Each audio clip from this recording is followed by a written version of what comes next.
fresca, pero que va a llegar a 19 grados. Tengo el gran gusto de saludar al destacado abogado constitucionalista, al doctor Eduardo Barcesat. Eduardo, ¿cómo le va? Jorge Chamorro lo saluda, ¿cómo anda? Bien, ¿cómo anda usted? Bien. Bueno, doctor, varios temas tengo importantísimos para hablar con usted. El primero que se me viene a la cabeza, y a propósito de debates y campaña electoral, hay un tema que movió el avispero, incluso en el coloquio de idea, que puso nervioso a más de uno. Se habla que Gabriel Martino, el titular de HSBC acá en la Argentina, se estaría yendo ya del país,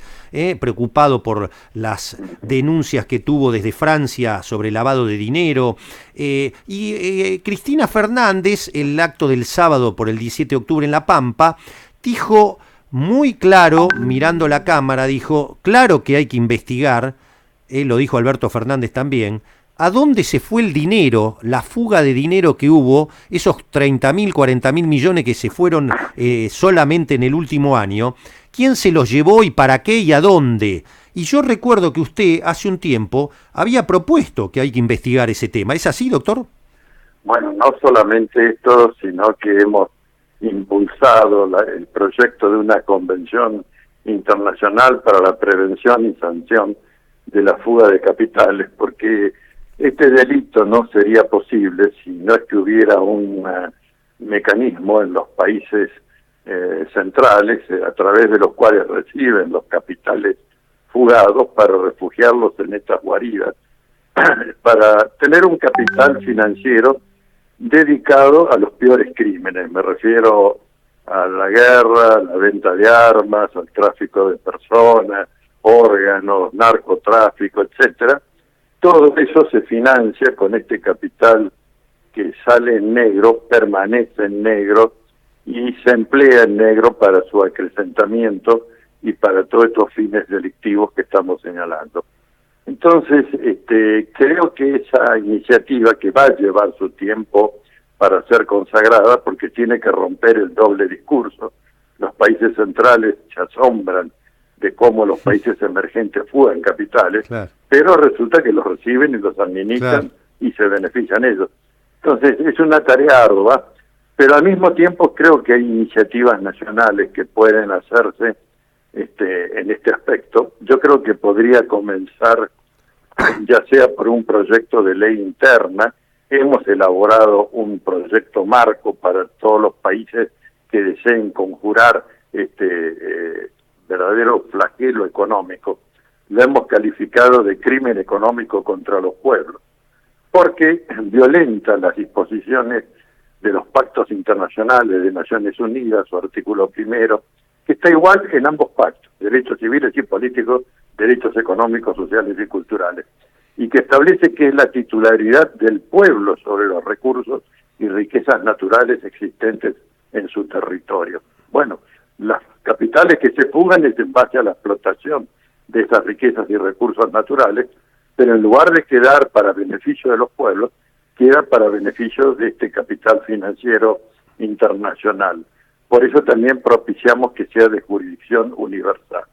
Pero claro, para no aguardar sí, a que haya una convención internacional que lleva unos inmensos y tendrá que vencer dificultades también enormes, se puede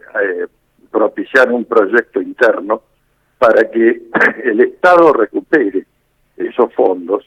no para que los apropie, sino que los recupere para el territorio argentino y para el pueblo de la nación argentina. Y esto, imagínense ustedes, la Argentina está ranqueada con más de 450.000 millones de dólares de fuga de capitales que, bueno, no es que todos hayan sido de este último gobierno, pero se incrementó geométricamente bajo el último gobierno la fuga, y es necesario que estos dineros vuelvan, porque la Argentina no tendría que tener un solo dólar de deuda externa, claro, si puede recuperar. Fíjese que es mayor la cifra de la fuga de capitales que el monto total del endeudamiento argentino, ¿no? Absolutamente. Entonces, esto requiere, claro, una gran decisión política, luchar contra intereses como los que representa este señor Martino, a quien he tenido el poco gusto de conocer en una acción penal y que pretendió perseguirlo al ex titular de la UIF, el doctor Esbatella. Bueno, por supuesto, no lo digo por jactancia, sino por la conducta de Esbatella, el reclamo de Martino fue rechazado. El verdadero fugitivo de la justicia, por lo visto, quiere ser él, porque lo están buscando efectivamente en varios lugares por estos manejos turbios que han exhibido el historial prontuario, diría más bien, del HSBC en su accionar mundial. De modo que estamos prontos para que cuando tengamos restablecido el Estado de Derecho, no la excepcionalidad institucional por la que transitamos ahora, tengamos un poder judicial que pueda realmente impulsar las acciones penales y a la vez que el Congreso de la Nación, retomando las incumbencias y potestades que la Constitución le confiere, impulse una ley para que los capitales obtenidos mediante la explotación de riquezas y recursos naturales argentinos vuelvan al territorio de la nación argentina para su proyecto de desarrollo e independencia económica. Es decir, que los instrumentos jurídicos, como advirtió la expresidenta en La Pampa el 17 y Alberto Fernández ayer le espetó a Macri cómo su hermano había blanqueado por decreto del dinero que no correspondía a lo que decía la ley, ¿esos instrumentos para castigar penalmente están?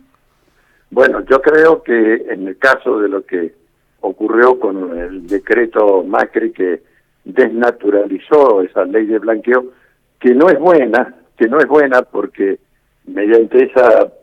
porquería normativa, para todos los que tenían capitales afuera, bueno, pagaron un poco menos de lo que hubieran tenido que pagar de tasa impositiva. Se les condonó la deuda con la AFIP y se les blanqueó de manera que no tuvieran ninguna persecución penal. Esto realmente es de una grosería institucional impensable. Yo creo que tendremos que buscar que ese blanqueo sea declarado nulo para que se retrotraiga la situación al momento previo y se pueda recabar la investigación de esos fondos y, por supuesto, que sean traídos al territorio de la nación argentina, no el pago de las tasas impositivas, sino el capital fugado, que es eso lo que tiene que ser restituido a la nación argentina, ¿no? Sí, un disparate absoluto. Justamente nos estábamos endeudando en forma, como usted dice, progresiva a nivel mundial, récord en el mundo, y por otro lado dejábamos la plata fuera. El blanqueo era dejar la plata fuera, una cosa de loco. Si esto ocurriera en una familia, que alguien se endeuda mientras a su vez tiene una cuenta afuera, bueno, yo creo que lo menos es el divorcio y alguna otra cosita más. Bueno, nosotros, la gran familia argentina, hemos dejado que nuestros infieles manden la plata afuera y, bueno, nosotros mientras tanto cargamos con una hipoteca. El presidente no tuvo mejor idea que poner en garantía del repago el conjunto de las riquezas y recursos naturales del territorio argentino, violando la Constitución, porque conforme ella, artículo 124, el dominio originario es de la provincia. Pero el que se endeudó fue la nación, y no le consultó a las provincias ni les pidió permiso para abandonar la inmunidad soberana del Estado argentino sobre dichos bienes. Bueno, todo esto es materia, por supuesto, judiciable, penal y patrimonialmente. Y creo que esa es la tarea, la gran tarea futura para recuperar el Estado de Derecho, el hacer cumplir con la Constitución los tratados internacionales de derechos humanos, que son la ley suprema de la nación argentina. Dos más finales, Eduardo. Estamos hablando con el jurista Eduardo Barcesat. Desde el coloquio de IDEA y desde otros foros de determinados sectores del poder financiero, hicieron saber que quieren que el próximo gobierno mantenga en su cargo al presidente del Banco Central, Guido Sandleris, y especialmente les preocupa mucho, hubo mucho ruido, puso muy nervioso a más de uno esto que usted habla de controlar la fuga de capitales, que queden en sus cargos los actuales 1 y 2 de la Unidad de Información Financiera, que casualmente son abogados. Una de ellas es la abogada del HSBC. ¿Cómo lo ve esto? Bueno, me parece una fantasía ridícula de quienes tienen un temor muy grande y razonable a que comience una investigación seria y una repatriación seria. Le aclaro que acabo de llegar de un seminario internacional en la Ciudad de México, donde el tema precisamente que participé en el panel fue el de fuga de capitales, y me valió que inmediatamente me contactaran con el actual titular de la Unidad de Investigación Financiera de México, un hombre de extrema confianza de la presidencia, y que vamos a coordinar acciones en conjunto, porque México es la que encabeza la fuga de capitales en Latinoamérica. Y por supuesto, ellos también están muy interesados en recuperar esos capitales y en quitarse de encima la deuda externa para poder también proveer a un proyecto de desarrollo independiente. Por supuesto, se trata de un funcionario ejemplar, de una historial de excelencia, y creo que eso es lo que también necesitamos en la Argentina para encarar este tema de la fuga de capitales y el control de legitimidad, o propiciar el control de legitimidad de la deuda externa contraída por este gobierno, ya que con el solo detalle que acabo de mencionar, el de que se hubiera puesto en garantía de repago el conjunto de las riquezas y recursos naturales, hay material más que justiciable y más que digno, diría, también de una ley declarativa de la nulidad de la deuda contraída por la gestión Macri y su elenco o asociación ilícita, diría, que perpetró este crimen contra la economía argentina. Qué interesante lo que acaba de decir Eduardo, porque Alberto Fernández, después del 27 de octubre, se queda un par de días acá y a mitad de semana que viene, o más o menos por ahí, se encuentra con López Obrador en México, así que no sería raro que se aborde este tema de la fuga de capitales. Ya mismo lo voy a noticiar al titular de la UIF para que se coordinen acciones conjuntas, porque creo que si Argentina y México toman esta iniciativa puede ser un ejemplo para los otros países latinoamericanos que no están para nada limpios tampoco en su historial en materia de fuga de capitales, y pueda el continente suramericano, que es además pródigo en riquezas y recursos naturales, desarrollar toda su potencialidad y en beneficio del pueblo de los respectivos países y de la comunidad latinoamericana. Me queda una pregunta importante, no sé cómo anda de tiempo, ¿tenemos 2 minutos más? Sí. Bueno, el tema Daniel Santoro nos ha producido a los periodistas una cuestión contradictoria, porque sí tenemos que defender la libertad de prensa, la libertad de expresión, el derecho a la información, del cual se habla poco, porque todos estén informados sobre todo, ese es otro tema aparte, y que merece que se avance en la ley de medios con el próximo gobierno, pero se han mezclado las cosas, o sea, se ha mezclado el derecho a la investigación periodística, el derecho a ir hasta las últimas consecuencias contra el gobierno que sea y al que le guste y al que no le guste, con respecto a amparar delitos. Entonces acá que uno dice, pero yo no tengo nada que ver con extorsionar gente a través de los medios. Entonces se está mezclando desde la CIP, desde este sello de FOPEA de supuestos periodistas que la mayoría trabajan para Clarín, se ha mezclado el tema del verdadero ejercicio investigativo del periodismo, le guste a quien le guste y caiga a quien caiga, con respecto a delitos. No sé qué postura tiene usted sobre eso, doctor Barcesano. Yo tengo una postura con soporte constitucional, y es la cláusula de derechos de consumidores y usuarios, que establece que en toda relación de consumo o de uso, y la información pública es un servicio que se consume y se usa,